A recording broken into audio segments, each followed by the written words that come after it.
मैं सर्वप्रथम अपनी पार्टी के संस्थापक डॉक्टर सोनेलाल पटेल जी को श्रद्धा सुमन अर्पित करती हूँ। उत्तर प्रदेश का यह बजट केवल आंकड़ों का दस्तावेज नहीं है, बल्कि प्रदेश की विकास दृष्टि, सामाजिक न्याय और भविष्य की दिशा का स्पष्ट रोड मैप है। माननीय मुख्यमंत्री जी की गरिमामय उपस्थिति में माननीय वित्त मंत्री जी द्वारा प्रस्तुत यह बजट उत्तर प्रदेश की बदलती हुई अर्थव्यवस्था और बढ़ते हुए आत्मविश्वास का प्रमाण है। महोदय, 9,12,000 करोड़ का यह बजट अपने आप में एक ऐतिहासिक उपलब्धि है।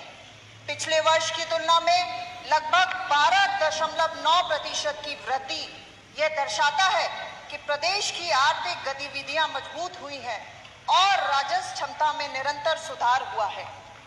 महोदय, अभी माननीय सदस्य जिनका जिक्र कर रहे थे, किसानों के मसीहा पूर्व प्रधानमंत्री चौधरी चरण सिंह जी ने कहा था कि देश की समृद्धि का रास्ता गांव के खेतों और खलियानों से होकर गुजरता है।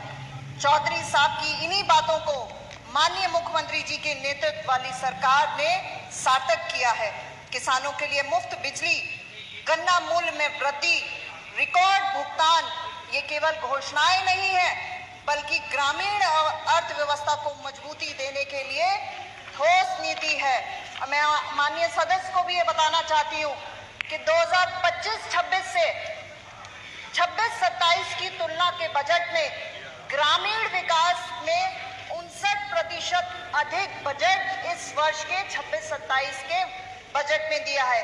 कृषि एवं संबंधित गतिविधियों में 51% अधिक बजट दिया है। खेतों में झुककर काम करने वाले किसान देश को सर उठाकर जीना सिखाते हैं। माननीय अधिष्ठाता महोदय, यूपी एग्रीज परियोजना के अंतर्गत सरकार एग्री एक्सपोर्ट हब की स्थापना कर रही है, जिसके लिए लगभग 250 करोड़ की व्यवस्था प्रस्तावित है। जनपद फर्रुखाबाद आलू का बड़ा उत्पादक है। मेरा निवेदन सरकार से है कि फर्रुखाबाद में भी एग्री एक्सपोर्ट हब की स्थापना की जाए, जिससे यहाँ के कोल्ड स्टोरेजों का आधुनिकीकरण, ग्रेडिंग पैकेजिंग यूनिट्स, गुणवत्ता जांच एवं निर्यात प्रमाण लैब जैसी इकाइयां भी स्थापित हो सके और यह निवेश आलू किसानों को सीधा अंतर्राष्ट्रीय बाजार से जोड़ेगा और उनकी आय में वृद्धि होगी। आदरणीय अधिष्ठाता महोदय, एमएसएमई सेक्टर की योजनाओं के लिए भी लगभग 3,800 करोड़ रुपए की व्यवस्था प्रस्तावित है, जो कि पिछले वर्ष की तुलना में 19% अधिक है। मेरी विधानसभा कायमगंज में कंपल स्थित कताई मिल, उसको सरदार वल्लभ भाई Patel employment and industrial zone से की नई योजना से सम्मिलित किया जाए। महोदय, 2017 से पूर्व उत्तर प्रदेश में एक योजना चलती थी जिसका नाम था ODOM, one district one mafia, जिससे मुक्त करके हम एक ODOP की तरफ गए, वन डिस्ट्रिक्ट वन प्रोडक्ट। मैं सबसे पहले माननीय मुख्यमंत्री जी का धन्यवाद देना चाहती हूँ, जिन्होंने वन डिस्ट्रिक्ट वन प्रोडक्ट की योजना से छोटे कारीगरों को भी व्यवसाय प्रदान किया और अब हम वन डिस्ट्रिक्ट वन कुजीन की योजना की ओर जा रहे हैं, जिसमें इस बजट में 75 करोड़ की व्यवस्था प्रस्तावित है।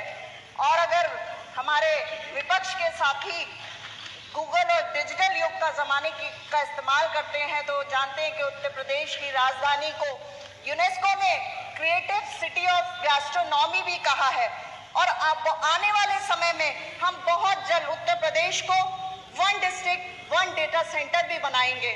और इसका यह प्रमाण है कि इस बजट में आईटी एंड इलेक्ट्रॉनिक्स विभाग ने 2,000 करोड़ की व्यवस्था प्रस्तावित है, जो कि पिछले वर्ष की तुलना में 76% अधिक है। बहुत जल्द हम डिजिटल भारत के प्रधानमंत्री जी के सपने को साकार करते हुए उत्तर प्रदेश भी एक अहम भूमिका निभाएगा। उत्तर प्रदेश की सांस्कृतिक धरोहर अत्यंत समृद्ध और विविधतापूर्ण है, जो हजारों वर्ष की ऐतिहासिक, आध्यात्मिक और कलात्मक विरासत का संगम है। इन ऐतिहासिक धरोहरों को संरक्षित करने का कार्य उत्तर प्रदेश की योगी सरकार ने किया है। मुख्यमंत्री पर्यटन स्थलों के विकास योजना के लिए लगभग 500 करोड़ रुपए की व्यवस्था प्रस्तावित है और आज ही हमारे पर्यटन मंत्री ने यह भी बताया कि धर्मार्थ कार्ड से भी लगभग 1,000 करोड़ धनराशि मिली है और उन्होंने जिक्र किया 12 सर्किटों का। मेरी विधानसभा में कंपिल है जो द्रौपदी जी की जन्मस्थली है और उनका स्वयंवर भी यहीं से हुआ था।